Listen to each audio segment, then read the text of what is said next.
विसर नाही दातार, अपना नाम देहो। गुण गावा दिन रात, नानक चाओ एहो। जो हमारी विद होती मेरे सतगुरा, सा विद तुम हर जानो। आपे हम रुलते फिरते, कोई बात ना पूछता। गुर सत गुर संग कीरे हम थापे।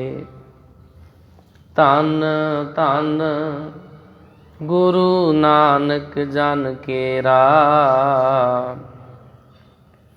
जित मिले चूके सब सोग संतापे। दोहरा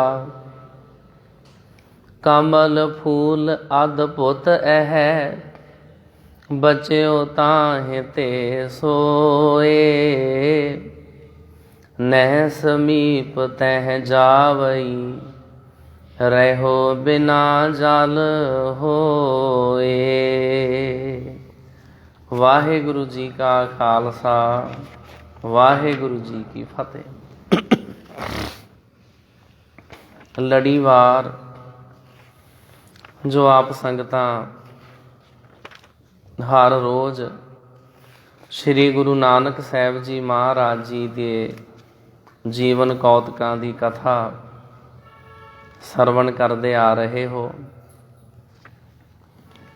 ਉਹਦੇ ਵਿੱਚ श्री गुरु नानक साहिब जी महाराज ज्योति जोत ਸਮਾ ਰਹੇ ਹਨ। ਤੇ ਇਹ ਸਾਧ ਸੰਗਤ ਜੀ 56 ਨੰਬਰ ਅਧਿਆਏ ਹੈ श्री गुरु नानक प्रकाश उत्तरार्ध भाग दूजे ਦਾ। दोहरा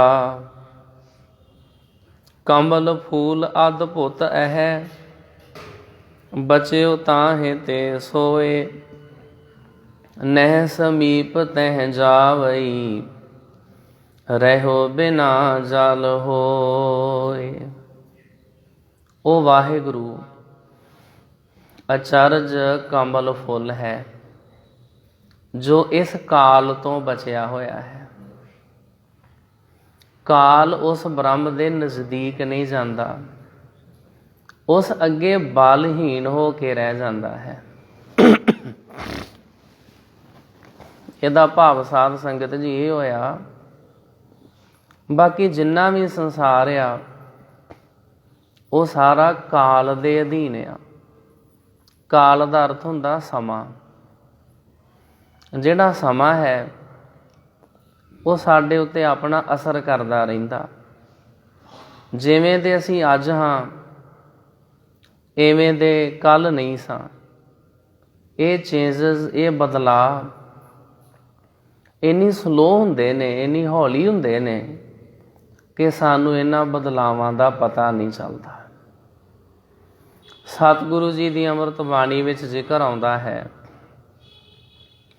ਸਤਿਗੁਰੂ ਜੀ ਨੇ ਅੰਮ੍ਰਿਤ ਬਾਣੀ ਦੇ ਵਿੱਚ ਇਸ ਮਨੁੱਖ ਦੀ ਸਾਰੀ ਹੀ ਜ਼ਿੰਦਗੀ ਦਾ ਵਰਣਨ ਕਰ ਦਿੱਤਾ, ਜਨਮ ਤੋਂ ਲੈ ਕੇ ਮੌਤ ਤੱਕ,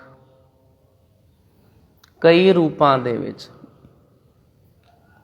ਸ਼੍ਰੀ ਗੁਰੂ ਗ੍ਰੰਥ ਸਾਹਿਬ ਜੀ ਦੇ ਵਿੱਚ ਇੱਕ ਖਾਸ ਬਾਣੀ ਹੈ, ਉਸ ਬਾਣੀ ਦਾ ਨਾਮ ਹੈ ਪਹਿਰੇ। ਉੱਥੇ ਗੁਰੂ ਸਾਹਿਬ ਨੇ ਸਾਡੀ ਜ਼ਿੰਦਗੀ ਨੂੰ ਪਹਿਰਿਆਂ ਦੇ ਵਿੱਚ ਵੰਡਿਆ ਵਾ। ਜਿਵੇਂ 4 ਪਹਿਰ ਹੁੰਦੇ ਨੇ ਨਾ ਸਾਰੇ ਦਿਨ ਦੇ, ਤੇ ਉੱਥੇ ਗੁਰੂ ਸਾਹਿਬ ਜੀ ਨੇ ਸਾਡੀ ਜ਼ਿੰਦਗੀ ਨੂੰ 4 ਹਿੱਸਿਆਂ ਦੇ ਵਿੱਚ ਵੰਡ ਕੇ ਸਾਨੂੰ ਸਮਝਾਇਆ। ਇੱਕ ਥਾਂ ਤੇ ਸਤਿਗੁਰੂ ਜੀ ਲਿਖਦੇ ਨੇ, ਪਹਿਲੇ ਪਿਆਰ ਲੱਗਾ ਥਣ ਦੁੱਧ, ਦੂਜੈ ਮਾਏ ਬਾਪ ਕੀ ਸੁਧ, ਤੀਜੈ ਭਈਆ ਭਾਬੀ ਬੇਬ, ਚੌਥੈ ਪਿਆਰ ਉਪੰਨੀ ਖੇਡ, ਪੰਜਵੇਂ ਖਾਣ ਪੀਣ ਕੀ ਤਾਤ, ਛੇਵੇਂ ਕਾਮ ਨਾ ਪੁੱਛੈ ਜਾਤ, ਸਤਵੇਂ ਸਾਂਝ ਕੀਆ ਘਰ ਵਾਸ, ਅਠਵੇਂ ਕ੍ਰੋਧ ਹੋਆ ਤਨ ਨਾਸ਼, ਨਾਵੇਂ ਧੌਲੇ ਉਭੇ ਸਾ, ਦਸਵੇਂ ਦੱਧਾ ਹੋਆ ਸੁਆ, ਗਏ ਸੇ ਗੀਤ ਪੁਕਾਰੀ ਤਾ, ਉੱਡਿਆ ਹੰਸ ਦਸਾਏ ਰਾਹ, ਆਇਆ ਗਿਆ ਮੁਇਆ ਨਾਉ, ਪਿੱਛੇ ਪੱਤਲ ਸਦਿਓ ਕਾਮ,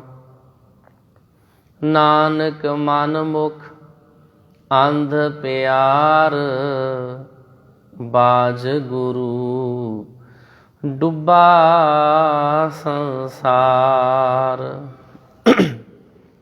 ਗੁਰੂ ਤੋਂ ਬਿਨਾਂ ਅਸੀਂ ਸਾਰੀ ਜ਼ਿੰਦਗੀ ਵਿਅਰਥ ਗਵਾ ਕੇ ਇਸ ਸੰਸਾਰ ਤੋਂ ਸਵਾਹ ਹੋ ਕੇ ਖਤਮ ਹੋ ਕੇ ਚਲੇ ਜਾਂਦੇ ਹਾਂ। ਸਰੀਰ ਸਾਡਾ ਸਵਾਹ ਹੋ ਜਾਂਦਾ, ਕਾਲ ਦਾ ਅਸਰ ਹੁੰਦਾ ਸਾਡੇ ਉੱਤੇ। ਗੁਰਬਾਣੀ ਵਿੱਚ ਇੱਕ ਥਾਂ ਤੇ ਸਤਿਗੁਰੂ ਜੀ ਇਸ ਤਰ੍ਹਾਂ ਸਮਝਾਉਂਦੇ ਨੇ, ਉੱਥੇ ਸਤਿਗੁਰੂ ਜੀ ਨੇ 10 ਸਾਲ ਦੀ ਪਾਰਟੀਸ਼ਨ ਕੀਤੀ ਸਾਡੀ ਜ਼ਿੰਦਗੀ ਦੀ, ਤੇ ਸਤਿਗੁਰੂ ਜੀ ਦੇ ਅੰਮ੍ਰਿਤ ਬਚਨ ਨੇ 10 ਬਾਲ ਤਨ, ਜਿਹੜੇ ਪਹਿਲੇ 10 ਸਾਲ ਨੇ ਉਹ ਬਚਪਨ 'ਚ ਹੀ ਬਤੀਤ ਹੋ ਜਾਂਦੇ। ਸੁਖੈਨ ਅਰਥ ਨੇ 10 ਬਾਲ ਤਨ, 20 ਰਵਣ, 30 ਕਾ ਸੁੰਦਰ ਕਹਾਵੇ, 40 ਸੀ ਪੁਰ ਹੋਏ, 85 ਪਗ ਖਿਸੈ, 60 ਕੇ ਬੋਡੇ ਪਾ ਆਵੇ, 70 ਕਾ ਮਤਹੀਣ, 80 ਕਾ ਵਿਵਹਾਰ ਨਾ ਪਾਵੇ, 90 ਕਾ ਸਹਿਜਾਸਣੀ, ਮੂਲ ਨ ਜਾਣੈ ਆਪ ਬਲ, ਟੰਡੋਲਮ ਢੂੰਡਮ ਡੇਠ ਮੈਂ, ਨਾਨਕ ਜਗ ਧੂਏ ਕਾ ਧਵਲ ਹਰ। ਸਾਡੇ ਵਿੱਚ ਤੇ ਅਕਾਲ ਪੁਰਖ ਵਾਹਿਗੁਰੂ ਜੀ ਦੇ ਵਿੱਚ ਸਾਰਿਆਂ ਨਾਲੋਂ ਵੱਡਾ ਫਰਕ ਇਹ ਹੈ, ਸਾਡੇ ਉੱਤੇ ਸਮਾਂ ਆਪਣਾ ਪ੍ਰਭਾਵ ਪਾਉਂਦਾ। ਤੇ ਵਾਹਿਗੁਰੂ ਜੀ ਉਹ ਅਸੀਂ ਮੂਲ ਮੰਤਰ ਵਿੱਚ ਵੀ ਪੜ੍ਹ ਲੈਂਦੇ ਹਾਂ, ਅਕਾਲ ਮੂਰਤ। ਵਾਹਿਗੁਰੂ ਜੀ ਦੀ ਹਸਤੀ, ਸ਼ਖਸੀਅਤ, ਪਰਸਨੈਲਿਟੀ ਸਮੇਂ ਦੇ ਪ੍ਰਭਾਵ ਤੋਂ ਰਹਿਤ ਹੈ। ਇੱਥੇ ਵੀ ਭਾਈ ਸਾਹਿਬ ਇਹੋ ਸਮਝਾਉਂਦੇ ਨੇ, ਬਾਕੀ ਜਿਤਨੇ ਵੀ ਫੁੱਲ ਨੇ ਉਹ ਆਪਣਾ ਸਮਾਂ ਲੰਘਾ ਕੇ ਪਹਿਲਾਂ ਛੋਟਾ ਜਿਹਾ ਉਹਨਾਂ ਦਾ ਰੂਪ ਹੁੰਦਾ, ਫਿਰ ਹੌਲੀ ਹੌਲੀ ਕਰਕੇ ਵੱਧਦੇ, ਫਿਰ ਖਿੜਦੇ, ਫਿਰ ਉਹਨਾਂ 'ਚੋਂ ਸੁਗੰਧੀ ਆਉਂਦੀ, ਫਿਰ ਉਹ ਕੁਮਲਾ ਜਾਂਦੇ ਨੇ। ਇੱਥੇ ਭਾਈ ਸਾਹਿਬ ਨੇ ਕਮਲ ਦੇ ਫੁੱਲ ਦੀ ਉਦਾਹਰਨ ਦਿੱਤੀ ਹੈ। ਕਮਲ ਦੇ ਫੁੱਲ ਦਾ ਜ਼ਿਕਰ ਗੁਰੂ ਗ੍ਰੰਥ ਸਾਹਿਬ ਜੀ ਦੇ ਵਿੱਚ ਵੀ ਆਇਆ ਹੈ, ਜਿਉਂ ਕਮਲ ਰਹਿ ਵਿੱਚ ਪਾਣੀ ਹੈ। ਹੋਰ ਵੀ ਧਾਰਮਿਕ ਗ੍ਰੰਥਾਂ ਦੇ ਵਿੱਚ ਕਮਲ ਦੇ ਫੁੱਲ ਦਾ ਜ਼ਿਕਰ ਆਇਆ। ਪਰ ਜਿਹੜਾ ਇਹ ਕਮਲ ਦਾ ਫੁੱਲ ਹੈ ਇਹ ਤਾਂ ਫਿਰ ਮੁਰਝਾ ਜਾਂਦਾ ਹੈ। ਇਸ ਫੁੱਲ ਦੇ ਉੱਤੇ ਤੇ ਉਵੇਂ ਦਾ ਫਿਰ ਰੂਪ ਨਹੀਂ ਰਹਿੰਦਾ। ਪਰ ਅਕਾਲ ਪੁਰਖ ਵਾਹਿਗੁਰੂ ਪਰਮਾਤਮਾ ਜੀ ਇਹੋ ਜਿਹੇ ਕਮਲ ਦੇ ਫੁੱਲ ਹਨ ਜੋ ਕਾਲ ਤੋਂ ਬਚੇ ਹੋਏ ਨੇ। ਕਾਲ ਉਸ ਬ੍ਰਹਮ ਦੇ ਨਜ਼ਦੀਕ ਨਹੀਂ ਜਾਂਦਾ, ਉਸ ਅੱਗੇ ਬਲਹੀਣ ਹੋ ਕੇ ਰਹਿ ਜਾਂਦਾ ਹੈ। ਚੌਪਈ। ਸ਼ਾਂਤ ਮੈਤਰੀ ਅੰਕੁਰ ਤਾਸੂ, ਚੈਤਨਤਾ ਮਾਤਰ ਪ੍ਰਕਾਸ਼ੂ। ਇਸ ਮਹਿ ਕਾਲ ਲੀਨ ਹੋਏ ਜਾਵੇ, ਤਿਹ ਤਜ ਅਪਰ ਸਰਬ ਕੋ ਖਾਵੇ। ਸ਼ਾਂਤੀ, ਮਿੱਤਰਤਾ ਉਸ ਦਾ ਅੰਕੁਰ ਹੈ। ਅੰਕੁਰ ਕੀ ਹੁੰਦਾ? ਜਿਹੜਾ ਸਾਧ ਸੰਗਤ ਜੀ ਫੁੱਲ ਹੁੰਦਾ, ਉਹਦਾ ਜਿਹੜਾ ਸੈਂਟਰ ਆ, ਜਿਹਨੂੰ ਅਸੀਂ ਧੂੜਾ ਵੀ ਕਹਿ ਸਕਦੇ ਹਾਂ ਨਾ, ਬਹੁਤ ਬਰੀਕ ਪਾਊਡਰ ਟਾਈਪ, ਜਿੱਥੋਂ ਆਣ ਕੇ ਸ਼ਹਿਦ ਦੀਆਂ ਮੱਖੀਆਂ ਮਕਰੰਦ ਰਸ ਲੈਂਦੀਆਂ, ਭੌਰੇ ਜਿੱਥੇ ਆਣ ਕੇ ਬੈਠਦੇ, ਉਸ ਫੁੱਲ ਦਾ ਸੈਂਟਰ, ਉਸ ਫੁੱਲ ਦਾ ਜਿਹੜਾ ਅੰਕੁਰ ਆ ਨਾ, ਰੱਬ ਜੀ ਰੂਪੀ ਫੁੱਲ ਦਾ, ਉਹਦੇ ਵਿੱਚ ਕਿਹੜੇ ਸ਼ੁਭ ਗੁਣ ਨੇ? ਸ਼ਾਂਤੀ। ਪਰਮਾਤਮਾ ਜੀ ਸ਼ਾਂਤ ਅਵਸਥਾ ਵਿੱਚ ਰਹਿੰਦੇ। ਮਿੱਤਰਤਾ, ਉਹ ਵਾਹਿਗੁਰੂ ਜੀ ਸਾਰਿਆਂ ਦੇ ਮਿੱਤਰ ਨੇ। ਤੇ ਗੁਰੂ ਸਾਹਿਬ ਜੀ ਦਾ ਵੀ ਇਹੋ ਬਚਨ ਹੈ, ਸਭ ਕੋ ਮੀਤ ਹਮ ਆਪਨ ਕੀਨਾ, ਹਮ ਸਭਨਾ ਕੇ ਸਾਜਨ। ਦੂਰ ਪਰਾਇਓ ਮਨ ਕਾ ਬਿਰਹਾ, ਤਾਂ ਮੇਲ ਕੀਓ ਮੇਰੇ ਰਾਜਨ। ਗੁਰੂ ਸਾਹਿਬ ਜੀ ਨੇ ਵੀ ਸਾਰਿਆਂ ਨੂੰ ਆਪਣੇ ਮਿੱਤਰ ਹੀ ਸਮਝਿਆ। ਗੁਰੂ ਸਾਹਿਬ ਜੀ ਦੇ ਨਾਲ ਬੇਸ਼ੱਕ ਕੋਈ ਈਰਖਾ ਦਵੈਸ਼ ਨਫ਼ਰਤ ਕਰੀ ਜਾਂਦਾ ਹੋਵੇ, ਪਰ ਗੁਰੂ ਸਾਹਿਬ ਜੀ ਨੇ ਸਾਰਿਆਂ ਨੂੰ ਆਪਣਾ ਹੀ ਸਮਝਿਆ। ਭਾਵੇਂ ਉਹ ਪ੍ਰਿਥੀ ਚੰਦ ਹੋਵੇ ਤੇ ਭਾਵੇਂ ਪ੍ਰਿਥੀ ਚੰਦ ਦਾ ਪੁੱਤਰ ਮਿਹਰਵਾਨ ਹੋਵੇ। ਹੁਣ ਪ੍ਰਿਥੀ ਚੰਦ ਨੇ ਗੁਰੂ ਸਾਹਿਬ ਨਾਲ ਕਿੰਨੀ ਜ਼ਿਆਦਾ ਈਰਖਾ ਦਵੈਸ਼ ਨਫ਼ਰਤ ਕੀਤੀ। ਜਿਨ੍ਹਾਂ ਦੇ ਅਸਥਾਨ ਤੇ ਅਸੀਂ ਜੁੜ ਮਿਲ ਬੈਠੇ ਹਾਂ, ਸ਼੍ਰੀ ਗੁਰੂ ਹਰਗੋਬਿੰਦ ਸਾਹਿਬ ਜੀ ਮਹਾਰਾਜ, ਬਚਪਨ ਦੇ ਵਿੱਚ ਇਹਨਾਂ ਨੂੰ ਮਾਰਨ ਦੀਆਂ ਪ੍ਰਿਥੀ ਚੰਦ ਨੇ ਕਿੰਨੀਆਂ ਕੋਸ਼ਿਸ਼ਾਂ ਕੀਤੀਆਂ। ਕਦੇ ਕੋਈ ਹਮਲਾ ਕਰਵਾਇਆ, ਕਦੇ ਕੋਈ ਹਮਲਾ ਕਰਵਾਇਆ।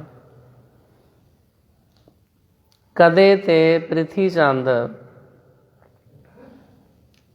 ਇੱਕ ਦਾਈ ਨੂੰ, ਅਜੇ ਗੁਰੂ ਹਰਗੋਬਿੰਦ ਸਾਹਿਬ ਜੀ ਛੋਟੇ ਜਿਹੇ ਨੇ, ਅਜੇ ਉਹ ਦੁੱਧ ਹੀ ਚੁੰਗਦੇ ਨੇ, ਅਜੇ ਕੁਝ ਖਾਂਦੇ ਪੀਂਦੇ ਨਹੀਂ। ਇੱਕ ਦਾਈ ਨੂੰ ਪੈਸੇ ਦੇ ਕੇ, ਲਾਲਚ ਦੇ ਕੇ ਉਸ ਨੂੰ ਕਿਹਾ ਵੀ ਤੂੰ ਆਪਣੇ ਅਸਥਾਨਾਂ ਨੂੰ ਜ਼ਹਿਰ ਲਾ ਕੇ ਤੇ ਜ਼ਹਿਰ ਵਾਲਾ ਦੁੱਧ ਗੁਰੂ ਹਰਗੋਬਿੰਦ ਸਾਹਿਬ ਜੀ ਨੂੰ ਚੁੰਗਾ ਦੇਵੀਂ, ਇਹਨਾਂ ਨੂੰ ਜ਼ਹਿਰ ਚੜ੍ਹ ਜਾਵੇਗੀ। ਉਲਟਾ ਉਸ ਦਾਈ ਨੂੰ ਹੀ ਜ਼ਹਿਰ ਚੜ੍ਹ ਗਈ। ਉਹਨੇ ਦੱਸਿਆ ਵੀ ਮੈਨੂੰ ਤੇ ਪ੍ਰਿਥੀ ਚੰਦ ਨੇ ਪੈਸੇ ਦੇ ਕੇ ਭੇਜਿਆ ਸੀ। ਗੁਰੂ ਘਰ ਵਿੱਚ ਇੱਕ ਬ੍ਰਾਹਮਣ ਸੇਵਾ ਕਰਦਾ, ਫਿਰ ਪ੍ਰਿਥੀ ਚੰਦ ਨੇ ਉਹਨੂੰ ਖਰੀਦਣ ਦੀ ਕੋਸ਼ਿਸ਼ ਕੀਤੀ। 6ਵੇਂ ਗੁਰੂ ਜੀ ਨੂੰ ਦਹੀਂ ਦੇ ਵਿੱਚ ਜ਼ਹਿਰ ਮਿਲਾ ਕੇ ਤੇ ਉਹ 6ਵੇਂ ਗੁਰੂ ਜੀ ਨੂੰ, ਬਾਲਕ ਜੀ ਨੂੰ ਚੁੱਕ ਕੇ ਤੇ ਕੋਠੇ ਦੇ ਉੱਤੇ ਉੱਚੇ ਥਾਂ ਲੈ ਗਿਆ। ਉੱਥੇ ਦਹੀਂ ਖਵਾਉਣ ਦੀ ਕੋਸ਼ਿਸ਼ ਕਰ ਰਿਹਾ। 6ਵੇਂ ਪਾਤਸ਼ਾਹ ਜੀ ਦਹੀਂ ਨਹੀਂ ਖਾਂਦੇ, ਉਹ ਜ਼ਬਰਦਸਤੀ ਕਰਦਾ। ਬਾਲਕ ਜੀ ਰੋਂਦੇ ਨੇ ਤੇ ਮਾਤਾ ਜੀ ਨੂੰ ਪਤਾ ਚੱਲਿਆ। ਉਹਨਾਂ ਨੇ ਪੁੱਛਿਆ ਵੀ ਜੇ ਨਹੀਂ ਇੱਛਾ ਬੱਚੇ ਦੀ ਦਹੀਂ ਖਾਣ ਦੀ ਤੇ ਨਾ ਖਵਾਓ। ਉਹ ਜਿਹੜਾ ਦਹੀਂ ਸੀ ਕੁੱਤੇ ਨੂੰ ਪਾਇਆ ਗਿਆ, ਕੁੱਤਾ ਤੜਫ ਤੜਫ ਕੇ ਮਰ ਗਿਆ, ਉਹਦੇ ਵਿੱਚ ਜ਼ਹਿਰ ਰਲੀ ਹੋਈ ਸੀ। ਇਹਦੇ ਸੰਬੰਧੀ ਗੁਰੂ ਗ੍ਰੰਥ ਸਾਹਿਬ ਜੀ ਦੇ ਵਿੱਚ ਸ਼ਬਦ ਲਿਖਿਆ ਹੋਇਆ ਵਾ, ਦੁਸ਼ਟ ਬ੍ਰਾਹਮਣ ਮੂਆ ਹੋਏ ਕੈ ਸੂਲ। ਉਹ ਬ੍ਰਾਹਮਣ ਵੀ ਮਰਦਾ ਮਰਦਾ ਤੜਫਦਾ ਹੋਇਆ ਦੱਸ ਗਿਆ। ਉਹਦੇ ਪੇਟ ਵਿੱਚ ਇਹੋ ਜਿਹਾ ਦਰਦ ਉੱਠਿਆ। ਉਹਨੇ ਵੀ ਦੱਸਿਆ ਵੀ ਮੈਨੂੰ 6ਵੇਂ ਪਾਤਸ਼ਾਹ ਜੀ ਨੂੰ ਦਹੀਂ ਖਵਾਉਣ ਵਾਸਤੇ ਪ੍ਰਿਥੀ ਚੰਦ ਨੇ ਭੇਜਿਆ ਸੀ। ਗੁਰੂ ਅਰਜਨ ਸਾਹਿਬ ਜੀ ਨੂੰ ਪਤਾ ਚੱਲੀ ਗਿਆ ਸਾਰੀਆਂ ਗੱਲਾਂ ਦਾ, ਵੀ ਇਹ ਸਾਰੇ ਜਿਹੜੇ ਕੰਮ ਆ ਸਾਡਾ ਭਰਾ ਹੀ ਕਰਵਾ ਰਿਹਾ ਵਾ। ਫਿਰ ਉਹਨੇ ਇੱਕ ਇਹ ਵੀ ਵਾਰ ਖਾਲੀ ਗਿਆ, ਇੱਕ ਸਪੇਰੇ ਨੂੰ ਕਿਹਾ। ਇਹਨਾਂ ਚੀਜ਼ਾਂ ਦਾ ਆਪ ਸੰਗਤ ਨੂੰ ਹੋ ਸਕਦਾ ਪਤਾ ਹੀ ਹੋਵੇ, ਪਰ ਤਾਂ ਵੀ ਚਲੋ ਰਿਪੀਟ ਕਰ ਲੈਂਦੇ ਹਾਂ ਕਿਉਂਕਿ ਤੁਸੀਂ ਕਈ ਸਾਲਾਂ ਦੇ ਕਥਾ ਸੁਣਦੇ ਹੋ। ਫਿਰ ਉਹਨੇ ਇੱਕ ਸਪੇਰੇ ਨੂੰ ਕਿਹਾ, ਉਹਨੂੰ ਕਿਹਾ ਤੂੰ ਇਸ ਤਰ੍ਹਾਂ ਕਰ, ਸੱਪ ਦਾ ਤਮਾਸ਼ਾ ਵਿਖਾਉਣ ਵਾਸਤੇ ਗੁਰੂ ਕੀ ਵਡਾਲੀ ਜਾ, ਵਡਾਲੀ ਪਿੰਡ ਅੰਮ੍ਰਿਤਸਰ ਸਾਹਿਬ ਦੇ ਲਾਗੇ, ਜਿੱਥੇ ਹੁਣ ਛਿਹਰਟਾ ਸਾਹਿਬ ਬਣਿਆ ਹੋਇਆ ਨਾ, उस इलाके की गल आ। सपेरा गया, जदों उन्हें वेख्या भी छेवें पातशाह जी भी आए ने, उन्हें एक जहरीला नाग सप छेवें पातशाह जी वाल छड्ड दिता। छेवें पातशाह जी ने उसनूं पकड़ के पूछ तो फड़ के धरती ते पटका पटका के मार दिता। इस तरह का इतिहास दे विच जिक्र आया। ये भी वार उहदा खाली गया। छेवें पातशाह जी थोड़े जे वड्डे होए, हुण बच्चिआं विच खेडण वास्ते चले जांदे ने। एक बच्चे नूं कहा, ਉਹਦੀਆਂ ਦੋਵਾਂ ਜੇਬਾਂ ਵਿੱਚ ਮਠਿਆਈ ਪਾ ਦਿੱਤੀ। ਇੱਕ ਜੇਬ ਵਿੱਚ ਨੋਰਮਲ ਆਮ ਮਠਿਆਈ, ਇੱਕ ਵਿੱਚ ਜ਼ਹਿਰ ਵਾਲੀ ਮਠਿਆਈ। ਉਹਨੂੰ ਇਸ ਤਰ੍ਹਾਂ ਸਮਝਾਇਆ ਵੀ ਤੂੰ ਇਸ ਤਰ੍ਹਾਂ ਕਰੀ, ਜਦੋਂ ਬੱਚੇ ਖੇਡਦੇ ਹੋਣਗੇ ਤਾਂ ਉਹਨਾਂ ਸਾਰਿਆਂ ਨੂੰ ਮਠਿਆਈ ਵੰਡੀ ਜਾ ਕੇ। ਜਦੋਂ ਹਰਗੋਬਿੰਦ ਜੀ ਤੇਰੇ ਕੋਲ ਆਉਣਗੇ, ਜਿਹੜੀ ਜੇਬ ਵਿੱਚ ਜ਼ਹਿਰ ਵਾਲੀ ਮਠਿਆਈ ਪਾਈ ਨਾ, ਇਹ ਉਹਨਾਂ ਨੂੰ ਕੱਢ ਕੇ ਦੇ ਦੇਵੀਂ। ਉਹ ਬੱਚੇ ਨੂੰ ਚੇਤਾ ਭੁੱਲ ਗਿਆ, ਉਹਨੇ ਜ਼ਹਿਰ ਵਾਲੀ ਮਠਿਆਈ ਕਿਸੇ ਨੂੰ ਵੀ ਨਾ ਦਿੱਤੀ। ਛੇਵੇਂ ਪਾਤਸ਼ਾਹ ਜੀ ਦਾ ਉੱਥੇ ਵੀ ਬਚਾਅ ਹੋਇਆ। ਕਿੰਨੇ ਉਹਨੇ ਵਾਰ ਕੀਤੇ। ਪੰਜਵੇਂ ਗੁਰੂ ਜੀ ਨੂੰ ਸਭ ਪਤਾ ਚੱਲਦਾ ਰਿਹਾ। ਫਿਰ ਕੀ ਹੋਇਆ, ਜਿਹੜਾ ਸੀ ਨਾ ਪ੍ਰਿਥੀ ਚੰਦ, ਜਿਵੇਂ ਰਾਤੀ ਵੀ ਆਪਾਂ ਸ਼ਬਦ ਗਾਇਆ ਸੀ, ਗਰੀਬਾਂ ਉੱਪਰ ਜੇ ਖਿੰਜੈ ਦਾੜੀ, ਪਾਰ ਬ੍ਰਹਮ ਸਾ ਅਗਨ ਮੈਂ ਸਾੜੀ, ਪੂਰਾ ਨਿਆਉ ਕਰੇ ਕਰਤਾਰ, ਆਪਣੇ ਦਾਸ ਕੋ ਰਾਖਣ ਹਾਰ। ਇਹ ਸ਼ਬਦ ਰਾਤੀ ਆਪਾਂ ਪੜ੍ਹਿਆ ਸੀ 7:15 ਵਜੇ। ਹਰ ਰੋਜ਼ ਆਪਾਂ ਇੱਥੇ ਪੜ੍ਹਦੇ ਹਾਂ ਇੱਕ ਸ਼ਬਦ 8-10 ਮਿੰਟਾਂ ਵਿੱਚ, ਅਤੇ ਨਾਲੇ ਸੰਗਤੀ ਰੂਪ 'ਚ, ਅਤੇ ਨਾਲੇ ਉਹਦੇ ਅਰਥ ਕਰਦੇ ਹਾਂ।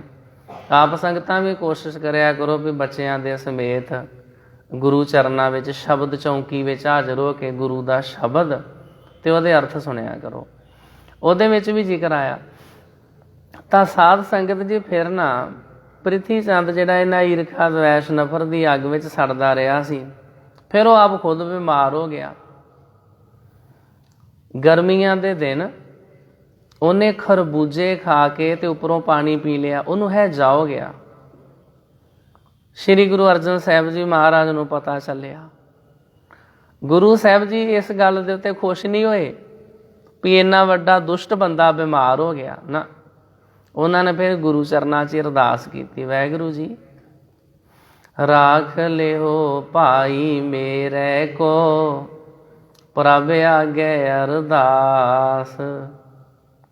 ਵਾਹਿਗੁਰੂ ਜੀ ਉਹਦੀ ਰੱਖਿਆ ਕਰੋ, ਸਾਡਾ ਭਾਈ ਹੈ। ਆਪਣੇ ਵੱਲੋਂ ਤੇ ਅਰਦਾਸ ਹੀ ਕਰਨੀ ਬਣਦੀ ਆ ਨਾ, ਅੱਗੇ ਫੈਸਲਾ ਰੱਬ ਜੀ ਨੇ ਕਰਨਾ ਹੁੰਦਾ। ਅਸੀਂ ਅਰਦਾਸ ਬੇਨਤੀ ਕਰ ਸਕਦੇ ਹਾਂ, ਅਰਦਾਸ ਮੰਨਣੀ ਜਾਂ ਨਾ ਮੰਨਣੀ ਇਹ ਵਾਹਿਗੁਰੂ ਜੀ ਦੀ ਇੱਛਾ ਹੈ। ਪਰ ਗੁਰੂ ਸਾਹਿਬ ਜੀ ਨੇ ਉਹਦਾ ਬੁਰਾ ਨਹੀਂ ਮੰਗਿਆ, ਹੈਜ਼ਾ ਹੋ ਕੇ ਮਰ ਗਿਆ ਪ੍ਰਿਥੀ ਚੰਦ। ਗੁਰੂ ਸਾਹਿਬ ਸਾਰਿਆਂ ਦੇ ਮਿੱਤਰ ਨੇ, ਸਤਿਗੁਰੂ ਜੀ ਨੇ ਨਹੀਂ ਉਹਦੇ ਨਾਲ ਕਿਸੇ ਤਰ੍ਹਾਂ ਦਾ ਵੈਰ ਵਿਰੋਧ ਕੀਤਾ। ਪਰਮਾਤਮਾ ਜੀ ਦੇ ਵਿੱਚ ਵੀ ਸ਼ਾਂਤੀ, ਮਿੱਤਰਤਾ। ਜਿਹੜੇ ਰੱਬ ਦੇ ਪਿਆਰੇ ਨੇ ਨਾ, ਉਹਨਾਂ ਦਾ ਬੇਸ਼ੱਕ ਕੋਈ ਬੁਰਾ ਕਰੇ, ਰੱਬ ਦੇ ਪਿਆਰਿਆਂ ਦੀ ਕੋਸ਼ਿਸ਼ ਹੁੰਦੀ ਵੀ ਅਸੀਂ ਨਹੀਂ ਬੁਰਾ ਕਰਨਾ। ਕਬੀਰ ਸੰਤ ਨਾ ਛਾਡੈ ਸੰਤਈ। ਜਿਹੜਾ ਸੰਤ ਆ, ਜਿਹੜਾ ਰੱਬ ਦਾ ਪਿਆਰਾ ਵਾ, ਉਹ ਆਪਣੀ ਸੰਤਤਾਈ ਨਹੀਂ ਛੱਡਦਾ। ਰੱਬ ਦੇ ਪਿਆਰੇ ਵਿੱਚ ਜਿਹੜੇ ਸ਼ੁਭ ਗੁਣ ਨੇ, ਉਹ ਰੱਬ ਦਾ ਪਿਆਰਾ ਆਪਣਾ ਚੰਗਾ ਸੁਭਾਅ ਨਹੀਂ ਛੱਡਦਾ। ਜਦੋਂ ਭੈੜੇ ਲੋਕੀ ਆਪਣਾ ਭੈੜਾ ਸੁਭਾਅ ਨਹੀਂ ਛੱਡਦੇ, ਤੇ ਚੰਗੇ ਲੋਕ ਆਪਣਾ ਚੰਗਾ ਸੁਭਾਅ ਕਿਉਂ ਛੱਡਣ। ਆਹ ਦਿੱਲੀ ਦੇ ਵਿੱਚ ਇੰਨਾ ਕੁਝ ਹੋ ਰਿਹਾ। ਉਹ ਕਿਸਾਨਾਂ ਦੇ ਉੱਤੇ ਨਾਮ ਜਪਦੇ ਸ਼ਾਂਤ ਬੈਠੇ ਕਿਸਾਨਾਂ ਦੇ ਉੱਤੇ ਪੁਲਿਸ ਨੇ ਇੰਨਾ ਤਸ਼ੱਦਦ ਕੀਤਾ। ਇੱਕ ਵਿੱਚੋਂ ਬੰਦੇ ਨੇ ਸਲਾਹ ਦਿੱਤੀ ਵੀ ਇਹ ਤਾਂ ਸਾਨੂੰ ਡਾਂਗਾਂ ਨਾਲ ਮਾਰਦੇ ਕੁੱਟਦੇ, ਇਹਨਾਂ ਦਾ ਲੰਗਰ ਪਾਣੀ ਬੰਦ ਕਰੋ। ਫਿਰ ਵਿੱਚੋਂ ਸਿਆਣਿਆਂ ਨੇ ਸਲਾਹ ਕੀਤੀ, ਫਿਰ ਉਹਨਾਂ 'ਚ ਤੇ ਸਾਡੇ 'ਚ ਫਰਕ ਕੀ ਹੋਇਆ। ਇਹ ਤਾਂ ਸਾਡਾ ਸ਼ੁਰੂ ਤੋਂ ਸੁਭਾਅ ਚੱਲਿਆ ਆਉਂਦਾ ਵਾ। ਇਹ ਤਾਂ ਮੁੱਢ ਕਦੀਮਾ ਦਾ, ਜਦੋਂ ਸਿੰਘ ਜੰਗਲਾਂ ਬੀਆਬਾਨਾਂ 'ਚ ਰਹਿੰਦੇ ਸੀ, ਉਦੋਂ ਦਾ ਸਾਡਾ ਸੁਭਾਅ ਚੱਲਿਆ ਆਉਂਦਾ ਵੀ ਜਦੋਂ ਲੰਗਰ ਦਾ ਟਾਈਮ ਹੋਇਆ ਅਸੀਂ ਨਗਾਰਾ ਵਜਾ ਦੇਣਾ ਵਾ। ਨਗਾਰਾ ਵਜਾਉਣ ਦੇ ਕਈ ਤਰ੍ਹਾਂ ਦੇ ਤਰੀਕੇ ਹੁੰਦੇ ਜਿਹੜੇ ਅਸੀਂ ਅੱਜ ਕੱਲ੍ਹ ਭੁੱਲਦੇ ਜਾ ਰਹੇ ਹਾਂ। ਮੈਨੂੰ ਵੀ ਇਹਦੇ ਬਾਰੇ ਨਹੀਂ ਬਹੁਤੀ ਨੌਲੇਜ। ਹੌਲੀ ਹੌਲੀ ਕਰਕੇ ਚੀਜ਼ਾਂ ਅਲੋਪ ਹੋ ਰਹੀਆਂ ਨੇ। ਕਈ ਗੁਰਦੁਆਰਿਆਂ ਦੇ ਵਿੱਚ ਤੇ ਨਗਾਰੇ ਹੀ ਅਲੋਪ ਹੋ ਗਏ ਨੇ, ਨਗਾਰੇ ਹੀ ਨਹੀਂ ਹੈਗੇ। ਤਾਂ ਨਗਾਰੇ ਵਜਾਉਣ ਦੀਆਂ ਅਲੱਗ-ਅਲੱਗ ਟਿਊਨਾਂ ਹੁੰਦੀਆਂ ਸੀ। ਇੱਕ ਨਗਾਰਾ ਵਜਾਉਂਦੇ ਸੀ, ਪਤਾ ਚੱਲ ਜਾਂਦਾ ਸੀ ਹੁਣ ਜੰਗ ਵਾਸਤੇ ਸਾਰੇ ਤਿਆਰ ਹੋ ਜਾਓ। ਇੱਕ ਨਗਾਰਾ ਖਾਸ ਤਰੀਕੇ ਨਾਲ ਵਜਾਇਆ ਜਾਂਦਾ ਸੀ, ਉਹਦਾ ਮਤਲਬ ਹੁੰਦਾ ਸੀ ਵੀ ਲੰਗਰ ਤਿਆਰ ਹੋ ਗਿਆ, ਹੁਣ ਲੰਗਰ ਆਣ ਕੇ ਛਕ ਲਓ। ਉਹ ਸਿੱਖਾਂ ਦੇ ਵਿੱਚ ਤੇ ਸ਼ੁਰੂ ਤੋਂ ਇਹ ਰੀਤ ਚੱਲੀ ਆਉਂਦੀ ਆ ਵੀ ਜਦੋਂ ਲੰਗਰ ਤਿਆਰ ਹੋਵੇ ਤੇ ਛਕਣ ਤੋਂ ਪਹਿਲਾਂ ਨਗਾਰਾ ਵਜਾ ਦਿੰਦੇ ਵੀ ਗੁਰੂ ਕਾ ਲੰਗਰ ਤਿਆਰ ਹੈ, ਜਿੰਨੇ ਛਕਣਾ ਹੈ ਛਕ ਲਓ। ਤੇ ਜੇ ਉਹ ਲੱਗੀ ਹੋਈ ਪੰਗਤ ਦੇ ਵਿੱਚ ਕੋਈ ਦੁਸ਼ਮਣ ਆਣ ਕੇ ਬਹਿ ਜੇ, ਇਹ ਥੋੜ੍ਹੀ ਨੂੰ ਉਠਾ ਦਿੰਦੇ ਆ ਵੀ ਤੂੰ ਤਾਂ ਸਾਡਾ ਦੁਸ਼ਮਣ ਆ, ਤੈਨੂੰ ਨਹੀਂ ਲੰਗਰ ਦੇਣਾ, ਉਹਨੂੰ ਵੀ ਛਕਾਉਂਦੇ ਆ।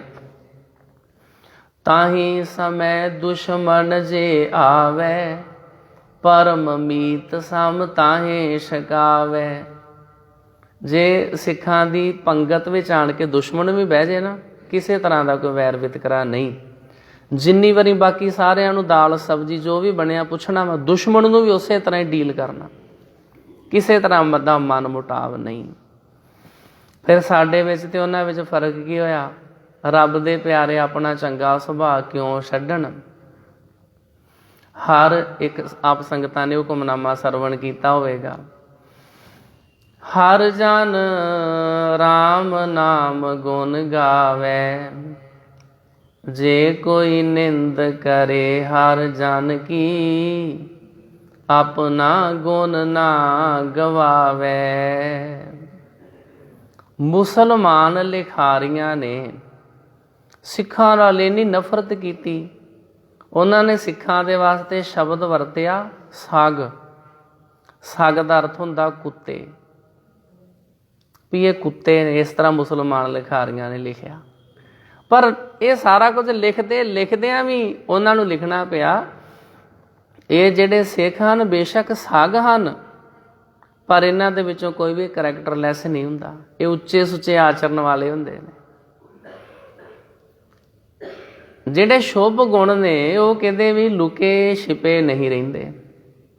ਫਿਰ ਰੱਬ ਦੇ ਪਿਆਰੇ ਆਪਣਾ ਚੰਗਾ ਸੁਭਾਅ ਕਿਉਂ ਛੱਡਣ? ਉਹ ਸਦਾ ਭਲਾ ਕਰਦੇ ਰਹਿੰਦੇ। ਤਾਂ ਸਾਧ ਸੰਗਤ ਜੀ, ਸ਼ੇਖ ਸ਼ਾਦੀ ਜੀ ਦੀਆਂ ਜਿਹੜੀਆਂ ਪੁਸਤਕਾਂ ਨੇ, ਗੁਲਿਸਤਾਂ ਬੋਸਤਾਂ, ਉਹਨਾਂ ਦੇ ਵਿੱਚ ਵੀ ਸਾਧ ਸੰਗਤ ਜੀ ਸਾਨੂੰ ਇਸ ਤਰੀਕੇ ਨਾਲ ਜ਼ਿਕਰ ਪੜ੍ਹਨ ਵਾਸਤੇ ਮਿਲਦਾ ਹੈ। ਇਸ ਤਰ੍ਹਾਂ ਜ਼ਿਕਰ ਆਉਂਦਾ ਕਿ ਇੱਕ ਵਾਰੀ ਕੀ ਹੋਇਆ ਕਿ ਸਾਧ ਸੰਗਤ ਜੀ, ਇੱਕ ਬੰਦਾ ਸੀ, ਉਹ ਜੰਗਲ ਦੇ ਵਿੱਚ ਲੱਕੜਾਂ ਕੱਟਣ ਵਾਸਤੇ ਗਿਆ। ਤੇ ਜਦੋਂ ਲੱਕੜਾਂ ਲੈ ਕੇ ਆਪਣੇ ਘਰ ਆਇਆ, ਉਹਦੀ ਛੋਟੀ ਜਿਹੀ ਬੇਟੀ, ਉਹਨੇ ਵੇਖਿਆ ਵੀ ਮੇਰੇ ਪਿਤਾ ਜੀ ਦੀ ਲੱਤ ਦੇ ਵਿੱਚੋਂ ਤਾਂ ਖੂਨ ਵਗਦਾ ਪਿਆ ਹੈ। ਉਹਨੇ ਪੁੱਛਿਆ, ਪਿਤਾ ਜੀ ਇਹ ਕੀ ਹੋਇਆ, ਤੁਹਾਡੇ ਖੂਨ ਕਿਉਂ ਵਗ ਰਿਹਾ ਲੱਤ ਵਿੱਚੋਂ? ਉਹ ਕਹਿਣ ਲੱਗਾ, ਮੈਂ ਜੰਗਲ ਵਿੱਚੋਂ ਲੱਕੜਾਂ ਕੱਟਣ ਵਾਸਤੇ ਗਿਆ ਸੀ, ਉੱਥੇ ਮੈਨੂੰ ਇੱਕ ਕੁੱਤੇ ਨੇ ਕੱਟ ਲਿਆ, ਕੁੱਤੇ ਨੇ ਵੱਢ ਲਿਆ, ਤਾਂ ਮੇਰੀ ਲੱਤ 'ਚੋਂ ਖੂਨ ਵਗ ਰਿਹਾ। ਉਹ ਮਾਸੂਮ ਛੋਟੀ ਬੱਚੀ, ਸ਼ੇਖ ਸ਼ਾਦੀ ਜੀ ਲਿਖਦੇ, ਕਹਿੰਦੇ ਉਸ ਬੱਚੀ ਨੇ ਆਪਣੇ ਪਿਤਾ ਜੀ ਨੂੰ ਭੋਲੇ ਸੁਭਾਅ ਨਾਲ ਕਿਹਾ, ਜੀ ਜੇ ਤੁਹਾਨੂੰ ਕੁੱਤੇ ਨੇ ਵੱਢਿਆ ਸੀ, ਫਿਰ ਤੁਸੀਂ ਕੁੱਤੇ ਨੂੰ ਵੱਢ ਲੈਣਾ ਸੀ।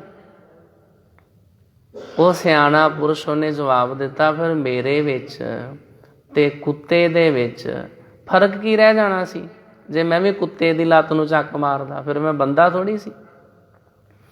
ਜਿਹੜਾ ਰੱਬ ਦਾ ਪਿਆਰਾ, ਉਹ ਆਪਣਾ ਚੰਗਾ ਸੁਭਾਅ ਕਿਉਂ ਛੱਡੇ? ਸ਼ਾਂਤੀ, ਮਿੱਤਰਤਾ ਦਾ ਕਿੰਨੀਆਂ ਸਾਖੀਆਂ ਇਤਿਹਾਸ ਵਿੱਚ ਆਉਂਦੀਆਂ ਨੇ। ਦਾਰਾ ਸ਼ਿਕੋ ਬਿਮਾਰ ਹੋ ਗਿਆ, ਕਿਧਰ ਉਹਦਾ ਇਲਾਜ ਨਾ ਹੋਵੇ। ਸ਼੍ਰੀ ਗੁਰੂ ਹਰਿਰਾਏ ਸਾਹਿਬ ਜੀ ਮਹਾਰਾਜ ਦਾ ਕੀਰਤਪੁਰ ਸਾਹਿਬ ਵਿਖੇ ਬਹੁਤ ਵੱਡਾ ਦਵਾਖਾਨਾ ਸੀ। ਉੱਚ ਕੋਟੀ ਦੀਆਂ ਜੜੀਆਂ ਬੂਟੀਆਂ ਦਵਾਈਆਂ ਉੱਥੋਂ ਮਿਲਦੀਆਂ ਸਨ। ਹਕੀਮਾਂ ਨੇ ਦੱਸਿਆ, ਕੀਰਤਪੁਰ ਸਾਹਿਬ ਗੁਰੂ ਹਰਿਰਾਏ ਸਾਹਿਬ ਜੀ ਦੇ ਦਵਾਖਾਨੇ ਵਿੱਚੋਂ ਜੇ ਦਵਾਈਆਂ ਮਿਲ ਜਾਣ, ਫਿਰ ਤੇਰਾ ਇਲਾਜ ਹੋ ਸਕਦਾ, ਕਿਉਂਕਿ ਦਾਰਾ ਸ਼ਿਕੋ ਨੂੰ ਔਰੰਗਜ਼ੇਬ ਨੇ ਭੋਜਨ ਦੇ ਵਿੱਚ ਸ਼ੇਰ ਦੀ ਮੁੱਛ ਦਾ ਵਾਲ ਮਿਲਾ ਕੇ ਖਵਾ ਦਿੱਤਾ ਸੀ, ਤਾਂ ਉਹ ਠੀਕ ਨਹੀਂ ਸੀ ਹੋ ਰਿਹਾ। ਜੇ ਉੱਥੋਂ ਦਵਾਈਆਂ ਮਿਲ ਜਾਣ ਤੂੰ ਠੀਕ ਹੋ ਸਕਦਾ। ਦਾਰਾ ਨੇ ਕਿਹਾ, ਗੁਰੂ ਹਰਿਰਾਏ ਸਾਹਿਬ ਜੀ ਮਹਾਰਾਜ, ਉਹਨਾਂ ਦੇ ਵੱਡੇ ਵਡੇਰੇ ਗੁਰੂ ਹਰਗੋਬਿੰਦ ਸਾਹਿਬ ਜੀ ਦੇ ਨਾਲ ਤੇ ਸਾਡੇ ਪਿਤਾ ਸ਼ਾਹਜਹਾਂ ਜੀ ਜੰਗ ਕਰਦੇ ਰਹੇ ਆ, 4 ਜੰਗ ਕੀਤੇ ਆ। ਅਸੀਂ ਤੇ ਉਹਨਾਂ ਨਾਲ ਬਹੁਤ ਬੁਰਾ ਕੀਤਾ। ਸ਼੍ਰੀ ਗੁਰੂ ਹਰਗੋਬਿੰਦ ਸਾਹਿਬ ਜੀ ਮਹਾਰਾਜ ਜੀ ਦੀ ਜਦੋਂ ਸਪੁੱਤਰੀ ਬੀਬੀ ਵੀਰੋ ਜੀ ਦਾ ਵਿਆਹ ਸੀ, ਗੁਰੂ ਹਰਗੋਬਿੰਦ ਸਾਹਿਬ ਜੀ ਮਹਾਰਾਜ ਜੀ ਦੇ 6 ਬੱਚੇ ਸਨ, 5 ਸਪੁੱਤਰ ਤੇ 6ਵੀਂ ਸਪੁੱਤਰੀ ਬੀਬੀ ਵੀਰੋ ਜੀ। ਜਦੋਂ ਉਹਨਾਂ ਦੀ ਸਪੁੱਤਰੀ ਦਾ ਵਿਆਹ ਸੀ, ਅਸੀਂ ਤਾਂ ਉਦੋਂ ਅੰਮ੍ਰਿਤਸਰ ਸਾਹਿਬ ਵਿਖੇ ਹਮਲਾ ਕਰ ਦਿੱਤਾ ਸੀ। ਉਹਨਾਂ ਨੂੰ ਉਸੇ ਵੇਲੇ ਆਪਣੀ ਬੱਚੀ ਦਾ ਵਿਆਹ ਅੰਮ੍ਰਿਤਸਰ ਤੋਂ ਕੈਂਸਲ ਕਰਕੇ ਤੇ ਝਬਾਲ ਪਿੰਡ ਵਿੱਚ ਕਰਨਾ ਪਿਆ ਸੀ। ਉਹਨਾਂ ਨਾਲ ਤੇ ਅਸੀਂ ਬਹੁਤ ਬੁਰਾ ਕੀਤਾ। ਤੇ ਹੁਣ ਜੇ ਮੈਂ ਬਿਮਾਰ ਹੋ ਗਿਆ ਤੇ ਗੁਰੂ ਹਰਿਰਾਏ ਸਾਹਿਬ ਜੀ ਭਲਾ ਮੈਨੂੰ ਦਵਾਈ ਕਿਉਂ ਦੇਣਗੇ? ਮੈਨੂੰ ਨਹੀਂ ਦਿੰਦੇ। ਵੈਦਾਂ ਹਕੀਮਾਂ ਨੇ ਕਿਹਾ ਨਹੀਂ, ਜਿਹੜਾ ਗੁਰੂ ਘਰ ਆ ਨਾ, ਇਹ ਕਿਸੇ ਵਾਸਤੇ ਆਪਣੇ ਮਨ ਵਿੱਚ ਵੈਰ ਭਾਵਨਾ ਨਹੀਂ ਰੱਖਦਾ। ਤੇ ਬਕਾਇਦਾ ਫਿਰ ਕੀਰਤਪੁਰ ਸਾਹਿਬ ਤੋਂ ਦਵਾਈਆਂ ਮਿਲੀਆਂ ਸੀ, ਦਾਰਾ ਸ਼ਿਕੋ ਦਾ ਇਲਾਜ ਹੋਇਆ ਸੀ। ਉਹ ਸ਼ੁਕਰਾਨਾ ਕਰਨ ਵਾਸਤੇ ਵੀ ਕੀਰਤਪੁਰ ਸਾਹਿਬ ਵਿਖੇ ਗੁਰੂ ਹਰਿਰਾਏ ਸਾਹਿਬ ਜੀ ਮਹਾਰਾਜ ਜੀ ਦਾ ਆਇਆ ਸੀ ਸ਼ੁਕਰਾਨਾ ਕਰਨ ਲਈ। ਇਸ ਵਾਸਤੇ ਜਿਹੜਾ ਰੱਬ ਰੂਪੀ ਕਮਲ ਦਾ ਫੁੱਲ ਆ, ਉਹਦੇ ਵਿੱਚ ਜਿਹੜਾ ਅੰਕੁਰ ਆ ਉਹ ਹੈ ਸ਼ਾਂਤੀ, ਮਿੱਤਰਤਾ, ਉਸ ਦਾ ਅੰਕੁਰ ਹੈ। ਤੇ ਚੇਤਨਤਾ ਪ੍ਰਕਾਸ਼ ਮਾਤਰ ਹੈ। ਕਾਲ ਇਸ ਵਿੱਚ ਸਮਾ ਲੀਨ ਹੋ ਜਾਂਦਾ ਹੈ। ਕਾਲ ਵੀ ਪਰਮਾਤਮਾ ਤੋਂ ਹੀ ਪੈਦਾ ਹੁੰਦਾ। ਜਿੱਥੇ ਉਹ ਅਸੀਂ ਸ਼ਬਦ ਸੁਣਦੇ ਆ ਨਾ ਜੀ, ਤੇਹ ਵਿਦ ਅਨਕ ਤਪੱਸਿਆ ਸਾਧੀ ਮਹਾਕਾਲ, ਕਾਲ ਕਾ ਆਰਾਧੀ। ਇਹਦਾ ਮਤਲਬ ਕੋਈ ਕਾਲਕਾ ਦੇਵੀ ਨਹੀਂ ਹੈ। ਇਹਦਾ ਮਤਲਬ ਕੋਈ ਕਾਲਕਾ ਆਰਾਧੀ ਦਾ ਮਤਲਬ ਕੋਈ ਕਾਲੀ ਦੇਵੀ ਦੀ ਆਰਾਧਨਾ ਨਹੀਂ ਕੀਤੀ। ਹੁਣ ਕਮੀ ਪੇਸ਼ੀ ਇੱਥੇ ਆ ਜਾਂਦੀ ਆ ਵੀ ਗਾਉਣ ਵਾਲੇ ਗਾ ਜਾਂਦੇ, ਸੁਣਨ ਵਾਲੇ ਉਹ ਹਾਰਮੋਨੀਅਮ ਜਦੋਂ ਤਬਲਾ ਵੱਜਦਾ ਕਈ ਤਰ੍ਹਾਂ ਦੀਆਂ ਟਿਊਨਾਂ ਦੇ ਉੱਤੇ ਉਹ ਸਿਰੇ ਲਾ ਕੇ ਘਰ ਨੂੰ ਚਲੇ ਜਾਂਦੇ। ਨਾ ਉਹ ਗਾਉਣ ਵਾਲੇ ਦੱਸਦੇ ਆ, ਨਾ ਸੁਣਨ ਵਾਲੇ ਪੁੱਛਦੇ ਜੀ ਇਹ ਕਾਲਕਾ ਆਰਾਧੀ ਕੀ ਹੋਇਆ। ਚੁੱਪ ਚਪੀਤੇ ਅਸੀਂ ਸੁਣ ਕੇ ਚਲੇ ਜਾਂਦੇ ਆ। ਇਹਦਾ ਅਰਥ ਕੁਝ ਹੋ ਰਿਹਾ। ਤੇਹ ਬਿਦ ਅਨਕ ਤਪੱਸਿਆ ਸਾਧੀ ਮਹਾਕਾਲ, ਜਿਹੜਾ ਕਾਲ ਦਾ ਵੀ ਵੱਡਾ ਕਾਲ ਆ, ਰੱਬ ਪਰਮਾਤਮਾ ਮਹਾਕਾਲ। ਕਾਲ ਕਾ, ਕਾਲ ਦਾ ਵੀ ਜਿਹੜਾ ਕਾਲ ਆ ਜਿਸ ਦੇ ਉੱਤੇ ਸਮੇਂ ਦਾ ਪ੍ਰਭਾਵ ਨਹੀਂ ਪੈਂਦਾ।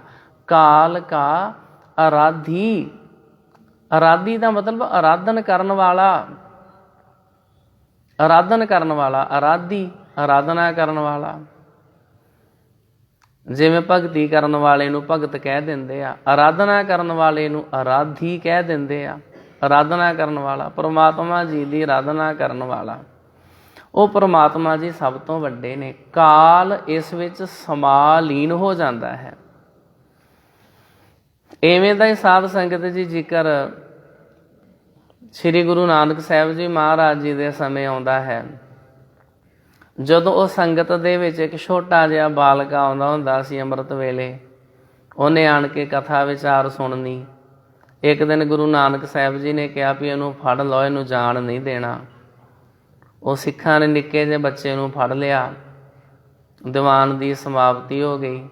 ਉਹਨੂੰ ਪੁੱਛਿਆ ਵੀ ਪੁੱਤਰ ਤੂੰ ਕਾਹਦੇ ਵਾਸਤੇ ਆਇਆ ਸਵੇਰੇ ਸਵੇਰੀ ਧਰਮਸ਼ਾਲਾ 'ਚ, ਜਿਹਨੂੰ ਅਸੀਂ ਅੱਜ ਕੱਲ੍ਹ ਗੁਰਦੁਆਰਾ ਕਹਿੰਦੇ ਹਾਂ।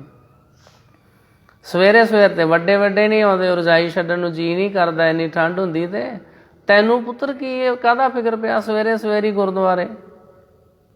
ਉਹ ਕਹਿਣ ਲੱਗਾ ਜੀ ਪਹਿਲਾਂ ਮੈਂ ਵੀ ਨਹੀਂ ਸੀ ਆਉਂਦਾ ਹੁੰਦਾ। ਇੱਕ ਦਿਨ ਮੇਰੀ ਮਾਤਾ ਨੇ ਮੈਨੂੰ ਰਸੋਈ ਵਿੱਚ ਆਪਣੀ ਮਦਦ ਕਰਨ ਵਾਸਤੇ ਕਿਹਾ। ਮੈਨੂੰ ਕਹਿਣ ਲੱਗੀ ਮੈਂ ਪੁੱਤਰ ਆ ਦੁੱਧ ਤੇ ਆਦਿ ਰਿੜਕ ਰਹੀ, ਕੋਈ ਹੋਰ ਕੰਮ ਕਰਨੀ ਆ ਤੇ ਤੂੰ ਏਦਾਂ ਕਰ, ਚੁੱਲ੍ਹੇ ਦੇ ਵਿੱਚ ਅੱਗ ਢਾਹ ਦੇ, ਚੁੱਲ੍ਹੇ ਵਿੱਚ ਅੱਗ ਬਾਲ। ਮੈਂ ਫਿਰ ਸਤਿਗੁਰੂ ਜੀ ਅੱਗ ਬਾਲਣ ਦੀ ਕੋਸ਼ਿਸ਼ ਕੀਤੀ। ਮੈਂ ਬਥੇਰੀ ਕੋਸ਼ਿਸ਼ ਕੀਤੀ, ਮੇਰੇ ਕੋਲੋਂ ਅੱਗ ਬਲੇ ਹੀ ਨਾ। ਮੇਰੀ ਮਾਤਾ ਨੇ ਮੈਨੂੰ ਦੱਸਿਆ ਪੁੱਤਰ ਤੂੰ ਤੇ ਵੱਡੀਆਂ ਲੱਕੜਾਂ ਨੂੰ ਸਿੱਧੀ ਅੱਗ ਲਾਉਂਦਾ ਪਿਆ। ਵੱਡੀਆਂ ਲੱਕੜਾਂ ਨੂੰ ਸਿੱਧੀ ਅੱਗ ਥੋੜ੍ਹਾ ਲੱਗਣੀ। ਉਦੋਂ ਕਿਹੜਾ ਕੈਰੋਸੀਨ ਆਇਲ ਹੁੰਦਾ ਸੀ ਵੀ ਮਿੱਟੀ ਦਾ ਤੇਲ ਪਾ ਲਓ ਜਾਂ ਡੀਜ਼ਲ ਪਾ ਲਓ ਜਾਂ ਚੀਨੀ ਪਾ ਦਿਓ ਅੱਗ ਲੱਗ ਜਾਏਗੀ। ਤਾਂ ਉਹ ਸਾਧ ਸੰਗਤ ਜੀ ਬੱਚੇ ਨੇ ਕਿਹਾ ਵੀ ਮੈਂ ਵੱਡੀਆਂ ਲੱਕੜਾਂ ਨੂੰ ਅੱਗ ਲਾਉਂਦਾ ਸਾਂ, ਨਹੀਂ ਲੱਗੀ। ਮਾਤਾ ਨੇ ਕਿਹਾ ਪੁੱਤਰ ਪਹਿਲਾਂ ਚੁੱਲ੍ਹੇ ਵਿੱਚ ਨਿੱਕੇ ਨਿੱਕੇ ਤੀਲੇ ਢਾਹ, ਨਿੱਕੇ ਨਿੱਕੇ ਤੀਲੇ, ਪਰਾਲੀ ਤੇ ਆਦਿ ਕੋਈ ਇੱਦਾਂ ਦੀਆਂ ਚੀਜ਼ਾਂ, ਉਹਨਾਂ ਨੂੰ ਅੱਗ ਲਾਵੇਂਗਾ ਫਿਰ ਅੱਗ ਬਲੇਗੀ। ਫਿਰ ਮੇਰੀ ਮਾਤਾ ਜੀ ਨੇ ਅੱਗ ਬਾਲ ਦਿੱਤੀ। ਜਦੋਂ ਅੱਗ ਬਲ ਪਈ ਫਿਰ ਛੋਟੀਆਂ ਕੀ ਤੇ ਵੱਡੀਆਂ ਕੀ ਸਾਰੀਆਂ ਲੱਕੜਾਂ ਨੂੰ ਅੱਗ ਸਾੜ ਸਾੜ ਸਵਾਹ ਕਰੀ ਜਾਵੇ। ਇੱਕ ਚੀਜ਼ ਤੇ ਮੈਂ ਇਹ ਵੇਖੀ। ਦੂਜੀ ਚੀਜ਼ ਮੈਂ ਇਹ ਵੇਖੀ, ਇੱਕ ਵਾਰੀ ਸਾਡੇ ਪਿੰਡ ਦੇ ਉੱਤੇ ਡਾਕੂਆਂ ਨੇ, ਹਮਲਾਵਰਾਂ ਨੇ ਹਮਲਾ ਕਰ ਦਿੱਤਾ।